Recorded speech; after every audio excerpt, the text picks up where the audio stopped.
Hello मित्रों, नमस्कार। स्वागत है आप सबके अपने YouTube channel history life style पर। और आप सब कैसे हैं? आशा करते हैं आप लोग स्वस्थ होंगे, मस्त होंगे, अपने कार्य में व्यस्त होंगे। तो आइए फिर हम लोग आज चलते हैं शिक्षा के क्षेत्र में अगला कदम बढ़ाते हुए अगले क्वेश्चन की तरफ। आज का हमारा भारतीय राजनीतिक व्यवस्था, भारतीय संवैधानिक व्यवस्था में आज का अगला मैराथन प्रश्नों की श्रृंखला में आज पहला प्रश्न शामिल करते हैं हम अपने वीडियो में। हम अपने दर्शकों का बहुत ही गर्मजोशी से स्वागत करते हैं। तो चलते हैं पहले क्वेश्चन की तरफ। हमारा आज का पहला क्वेश्चन है, भारतीय संविधान में कल्याणकारी राज्य की अवधारणा किसमें शामिल है? बड़ा ही शानदार क्वेश्चन है, हम इस पर व्यापक चर्चा करने वाले हैं। तो पूछ रहा है कि भारतीय संविधान में कल्याणकारी राज्य की अवधारणा किसमें शामिल है? राज्य के नीति निर्देशक तत्व, मौलिक अधिकार, निर्वाचन आयोग, नागरिकता। तो किसमें शामिल है? तो बड़ा ही अच्छा क्वेश्चन है। पहले हम ऑप्शन दे देते हैं, कुछ बच्चों को बड़े जल्दी रहती है, जल्दी सर जी ऑप्शन बता दें। राज्य के नीति निर्देशक तत्व। अब चलिए हम समझेंगे कि कल्याणकारी क्या होता है। देखिए, बात ये है कि जब भारत आज़ाद हुआ, तो जब संविधान बना, तो महात्मा गांधी की दिली इच्छा थी कि हमारा जो संविधान हो, हमारे देश का जो संविधान हो, ये देश के सबसे निचले बिंदु में, यानी निचले बिंदु तक रहने वाले व्यक्तियों को का भी भला करे, कल्याण करे। उसको लगे कि हाँ, मैं भी इस देश का हूँ, मेरे देश में के विकास में मेरा भी योगदान है। तो कल्याणकारी माने होता है कि ऐसा राज्य जो अपने नागरिकों के भलाई के लिए, उनकी उन्नति के लिए, विकास के लिए, ग्रोथ, वृद्धि के लिए लगातार सतत रूप से कार्यशील रहे। तो इन सब चीज़ों को संविधान के किस अनुच्छेद में, संविधान के किस भाग में शामिल किया गया है? तो वो शामिल किया गया है राज्य के नीति निर्देशक तत्वों में। ठीक है ना? अच्छा, हम और कुछ समझेंगे थोड़ा सा। अब ये जो राज्य के नीति निर्देशक तत्व में शामिल तो कर दिए गए हैं, लेकिन एक इसमें शर्त लगाया गया है कि कोई भी राज्य ऐसा करने के लिए बाध्य भी नहीं है। मतलब कि यदि आप चाहो कि अरे हमारे यहाँ तो ये नहीं हो रहा है, हम इसको बाध्य करेंगे, कोर्ट में जाएंगे, सुप्रीम कोर्ट में इस मुद्दे को उठाएंगे, तो ऐसा कुछ भी संभव नहीं है। ये केवल एक संकल्पना है। ठीक है ना? इसीलिए मैं आपको बताना चाहूँगा कि राज्य निर्देशक तत्व और मौलिक अधिकार में यही अंतर है। मौलिक अधिकार के हनन होने पर आप कोर्ट की शरण ले सकते हैं, लेकिन राज्य के नीति निर्देशक तत्वों को लागू कराने के लिए आप कोर्ट की शरण नहीं ले सकते हैं। ठीक है मित्रों? अगला जो नागरिकता दिया है, नागरिकता तो होता है कि भारत का नागरिक कैसे बने या किन परिस्थितियों में भारत का नागरिक हमसे छीना जा सकता है। तो ये सारी चीज़ें हैं। ठीक है ना? और निर्वाचन आयोग तो आप जानते हैं, निर्वाचन आयोग का कार्य है चुनाव कराना और सारी चीज़ें, मतदाता सूची तैयार करना, अन्य आदि आदि चीज़ें। ठीक है मित्रों, बढ़ते हैं अगले क्वेश्चन की तरफ। महाराज का अगला क्वेश्चन है, पीड़ित क्षतिपूर्ति योजना को शामिल कर का भाग बनाया गया है? भारतीय दंड संहिता, दंड प्रक्रिया संहिता, सिविल प्रक्रिया, भारतीय साक्ष्य अधिनियम। तो इसमें आपका राइट ऑप्शन है दंड प्रक्रिया संहिता, आईपीसी, जिसको मैंने पिछली भी वीडियो में चर्चा कर चुका हूं कि आईपीसी की धारा। अब इसमें ये पीड़ित क्षतिपूर्ति योजना क्या है?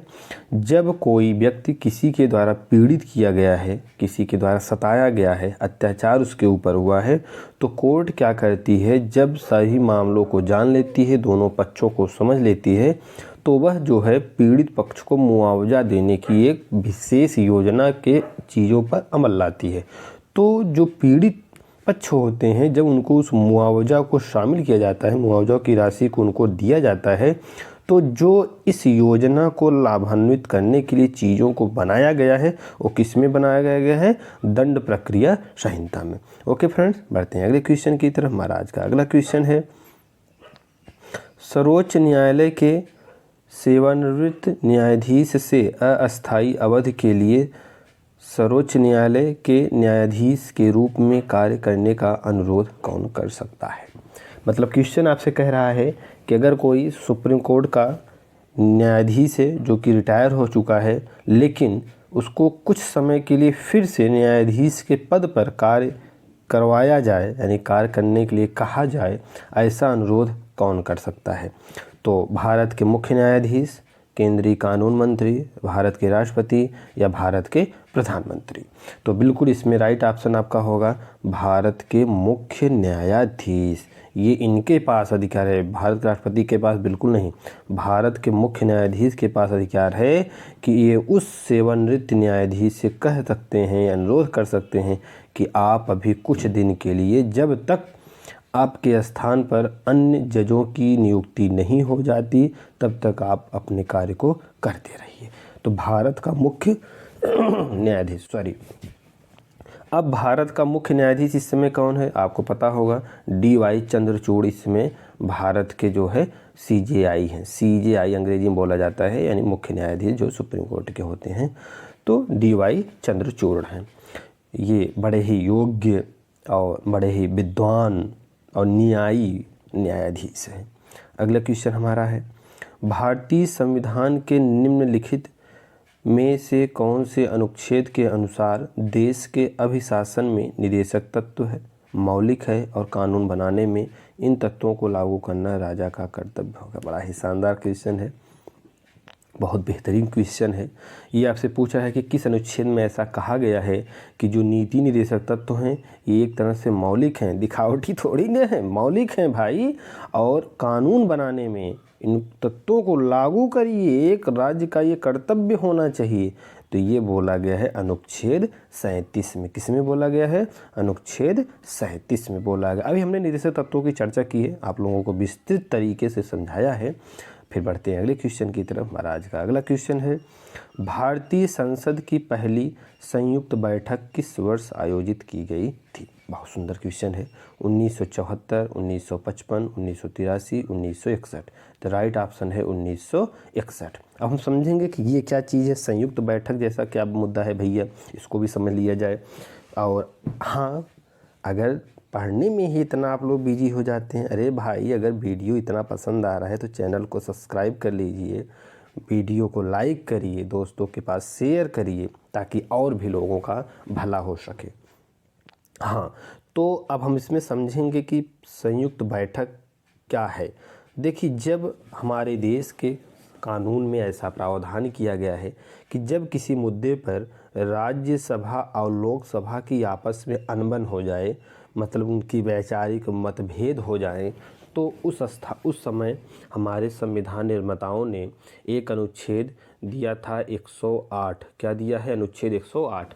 इसमें क्या होता है कि दोनों संसदों की एक संयुक्त बैठक होती है, संयुक्त अधिवेशन बुलाया जाता है, और जिसकी अध्यक्षता कौन करता है? लोकसभा अध्यक्ष करता है।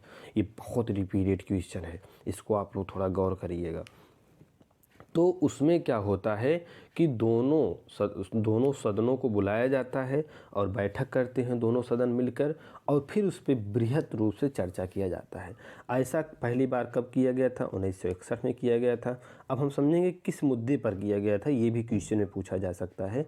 तो जो मुद्दा था, पहला मुद्दा था दहेज अधिनियम पर किया गया था। किस पे किया गया था? दहेज अधिनियम पर इस बैठक को पहली बार आयोजित किया गया था। ओके फ्रेंड्स, बढ़ते हैं अगले क्वेश्चन की तरफ। हमारा आज का अगला क्वेश्चन है, अगला क्वेश्चन तो शायद समाप्त हो गया है। तो ये थे कुछ चुनिंदा प्रश्न जो कि हमने अपने वीडियो में शामिल किया। यदि आपको वीडियो पसंद आया हो, दिल से इसको लाइक करिए, शेयर करिए और चैनल को ज़रूर सब्सक्राइब करिए। और जल्द ही जल्द इस पर सीटेट का बैच प्रारंभ होने वाला है। सीटेट के चुनिंदा प्रश्न इसमें आने वाले हैं जो कि सीधे वार करेंगे सीटेट के सारे एग्जाम को। और मेरा वीडियो और मेरे क्लास को जो अच्छे से पढ़ ले, नोट्स बना ले, तो मैं गारंटी देता हूँ कि सीटेट में उसके 110 120 नंबर आ सकते हैं। मैं ये बढ़ के नहीं बोल रहा क्योंकि मैं ऐसा अचीव कर चुका हूँ। मैं अपने अनुभव को, अपने ज्ञान को और विस्तारित करना चाहता हूँ, ताकि मेरे ज्ञान, मेरे अनुभव, मेरी शिक्षा को ज़्यादा से ज़्यादा लोग इससे लाभान्वित हो सकें। ओके फ्रेंड्स, फिर मिलते हैं जल्दी ही अगले वीडियो में। तब तक के लिए नमस्कार, जय हिंद।